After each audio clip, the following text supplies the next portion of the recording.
A tia Luzia tocou aqui na questão do Presidente da República, Albino Paquice. Hoje é domingo, portanto 12 de julho. O Presidente saiu de Angola no passado dia 22 para uma visita de caráter privado para o Brasil. Bom, caráter privado, uma visita. Começando já a forma como sai do país. Sai num avião de Estado. Então um Presidente que vai em viagem privada sai num avião de Estado? Esse é o primeiro ponto. Segundo ponto. A viagem privada, 20 dias depois, continua a ser uma viagem privada. Há uma onda de especulações e a verdade é que nem a presidência nem o MPLA dizem absolutamente nada. Vitor, houve um pronunciamento oficial do Luís Fernando quando o presidente se ausentou, não é? Para fazer essa visita de caráter privado, não é? Mas só disse mesmo isso. E também. aí, diga. Só disse mesmo isso. Visita de caráter privado. Pois, exatamente. Quer dizer, agora, são mais de 14, 15, 16, quase 20 dias que o presidente faz no estrangeiro. As nossas fontes, pelo menos as pessoas que eu contacto, de facto dizem que o presidente não goza férias desde 2017. Férias efetivas, não é?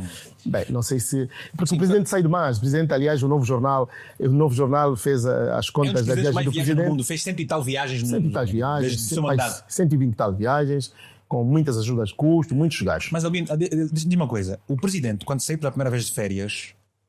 Foi a Moçambique. Foi a Bazaruto. Sim. E houve glamour na viagem. Mas antes tinha ido de férias também a uma província em Angola, ou depois, e que também houve propaganda daquela viagem. E há pouco tempo foi passar um fim de ano nas Seixeiras, sim. Porque não é mais férias. Essa história de que não mas férias de 2017. Não, mas as fontes... Porque nas outras férias há divulgação e desta vez não há divulgação. Duvidar das fontes. Pois não, mas essas fontes me dizem que o presidente de facto não goza férias. De facto, desde com essa dimensão de mais de 15 dias, 20 dias, é 2017. Bem, mas então, as fontes são duvidadas. Mas por um lado... Mas que não são férias. Pois, mas se me deixarem falar, pelo menos... Não, eu explico. Sim. Não, mas também me dizem essas fontes que o presidente vai visita privada, mas não está muito bem. O presidente fez uma inauguração não. Houve uma tomada de posse no Quasa Norte e depois disso o presidente sentiu-se mal. Né? Sentiu-se mal. Isto também diz a fonte, que é verdade. Sentiu-se mal e foi para o Brasil. Né? Todas as fontes indicam que ele está no Brasil, que esteve, para além das férias, esteve de facto a fazer uma visão de saúde e que tem estado a se tratar. Devia estar em Luanda no sábado antepassado, não é? No sábado antepassado, já se passa uma semana e o presidente não está. E essa fonte diz que o presidente vai estar amanhã, segunda-feira, vai se apresentar, vai dizer qualquer coisa ao país. Agora, o meu entendimento, Vítor, e mais um pouco faz uma abordagem diferente, que é, penso que no Brasil temos a lei de que o presidente, quando sai, tem que informar ao Congresso, penso que é isto. E cá em Portugal, penso que tem que dar informações à Assembleia Nacional. Pedir autorização. Sim? Exatamente. Nós não podíamos fazer de forma diferente, porque a nossa Constituição, quando o presidente toma posse, jura a cumprir a Constituição e as leis da República. Sim. Portanto, ausentar-se mais de 15 dias sem informação da Assembleia Nacional, sem que, portanto, o gabinete de informação do presidente dissesse e diga onde é que o presidente está. E como está? Me parece que ele aqui comete bem, não sei, o Brasil chamaria crime de responsabilidade, né? Mas não sei como é que chamamos, porque o presidente, e aliás diz ele próprio, e isto anda na boca do povo, ele é nosso empregado. Ninguém tem um empregado que fica... É verdade, ele dizia, né? Ninguém tem um empregado. Né? Exatamente, ninguém tem um empregado que fica mais de 10 dias ausente e não se apresenta no trabalho e, portanto, e fica tranquilo. Não, agora, há aqui um aspecto particular. Vítor, o presidente está numa fase muito difícil. Muito difícil. E o que vou dizer aqui é também uma abordagem diferente. Mas está numa fase difícil, porque nós estamos na apresentação das candidaturas para o partido e o presidente João Lourenço apresentou 11 mil assinaturas, né, das quais 10 mil foram aprovadas. Mas o seu opositor, o seu oponente, que é o oponente futuro, que é o Higino Carneiro, apresenta cerca de 33 mil. E o presidente, a gente quer quer não, está muito desapontado com a equipa dele. É verdade que ele dizia. É verdade, o que digo é verdade. Que recolheu pouco. Não recolheu pouco. Mas isso é muito sério. Que o presidente está muito desapontado com a sua equipa. Que primeiro apresenta essas 10 mil assinaturas que terão sido recolhidas em 1 ou 2 dias. Primeiro ponto. E depois, com aquela cena surreal, com a cena do seu mandatário que aparece naquelas vezes completamente indignas de representar alguém para portanto, a presidência do Que partido. vestes? E depois, o Vítor conhece as vezes. E Não, mas depois, quem está em casa poderá não saber do que é que nós estamos a falar. mas o Vítor sabe. Tá bem, mas o que é eu que o sei, Ju- eu não, o que é sei, que o Gil posso Martins, o que é que o Gil Martins é hoje? O que é que o Gil Martins é hoje para Mas os o Gil angolanos que Martins acompanham? é um político angolano, é aquilo que nós sabemos. Agora, isso que você está a dizer é o quê? Sim, não, Vítor, o Gil Martins, que aparece naquelas vestes indignas de representar alguém.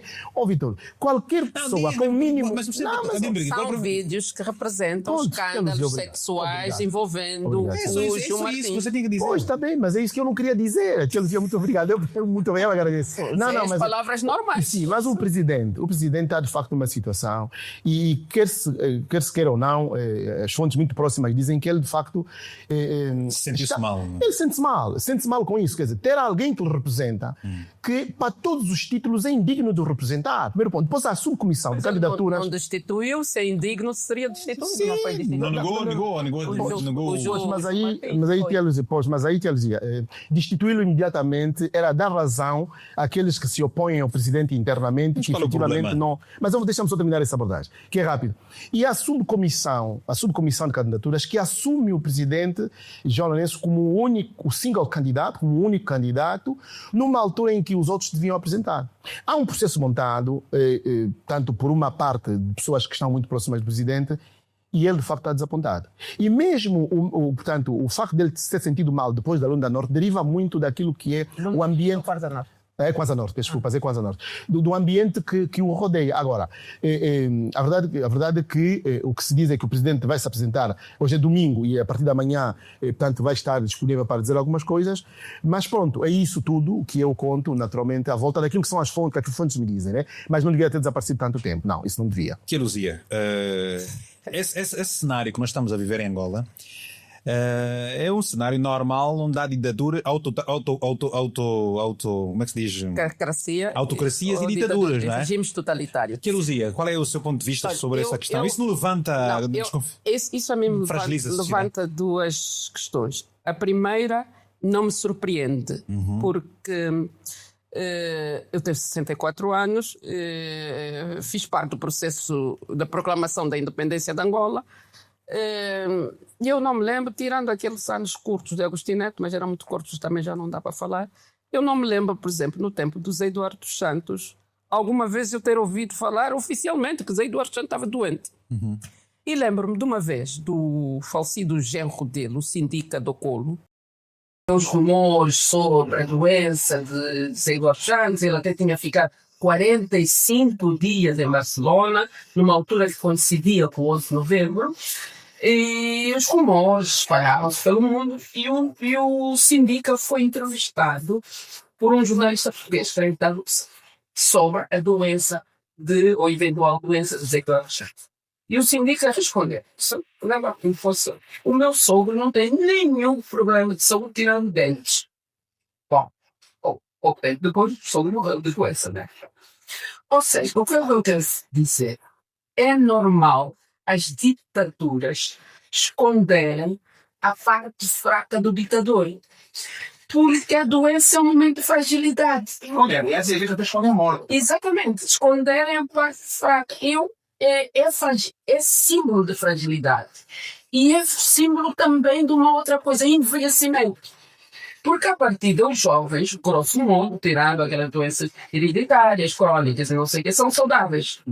A partir de uma certa idade, as pessoas, dependendo do teu histórico, passas a ter uma certa enfermidade. Então, é preciso esconder estas duas coisas. A fragilidade que é o questão. Mas essa questão não alimenta as especulações e fragiliza ainda mais a confiança que os cidadãos das É instituições. exatamente isso que estavam a dizer. Porque eu estou lembrado, em 1968, o Salazar teve um AVC e cai da cadeira. Aquela queda da cadeira funciona, um AVC e cai da cadeira. No entanto, era preciso continuar a mascarar a ditadura, dar a ideia de que o ditador estava bom, forte, etc. Com a ajuda dos próprios médicos, repara, porque a ditadura, eu costumo dizer que os regimes fraudulentos politicamente, a ditadura é um regime fraudulento. Eles precisam de uma indústria de fraude. E essa indústria tem operários, como todas as indústrias.